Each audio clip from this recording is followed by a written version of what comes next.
নমস্কার বন্ধুরা আজ আমরা জানব ভোলে বাবা শিবের অজানা কিছু পবিত্র তথ্য। ভোলে বাবা শিবের গলায় যে সাপটি থাকে তার নাম হলো নাগরাজ বাসুকি। এটি বৈরাগ্য ও মৃত্যু ভয়ের উপর বিজয়ের প্রতীক। ভোলে বাবার বাহন যে সাদা ষাঁড় থাকে তার নাম হলো নন্দী। এটি ধর্ম, শক্তি ও নিষ্ঠার প্রতীক। ভোলে বাবার কপালে যে তৃতীয় চোখ থাকে তার নাম ত্রিনয়ন। এটি জ্ঞান, তপস্যা ও অগ্নিশক্তির প্রতীক। ভোলে বাবার মাথায় যে গঙ্গা থাকে তা গঙ্গার প্রবল বেগ থেকে পৃথিবীকে রক্ষা করতে ভোলে বাবা তাকে নিজের জটায় ধারণ করেন। ভোলে বাবার মাথায় যে অর্ধচন্দ্র থাকে তা সময় ও কালচক্রের উপর নিয়ন্ত্রণের প্রতীক।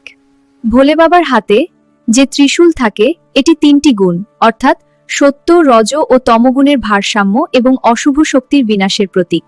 ভোলে বাবার হাতে যে ডমরু থাকে তা মহাজাগতিক নাদ বা আদি শব্দের প্রতীক, যেখান থেকে সৃষ্টির সূচনা। ভোলে বাবার কণ্ঠে যে নীল দাগ থাকে তার কারণ হল সমুদ্র মন্থনের সময় হালাহল বিষ পান করে জগৎকে রক্ষা করেছিলেন।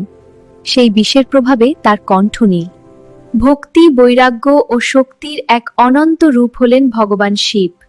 তাই জোরসে বলো, হর হর মহাদেব।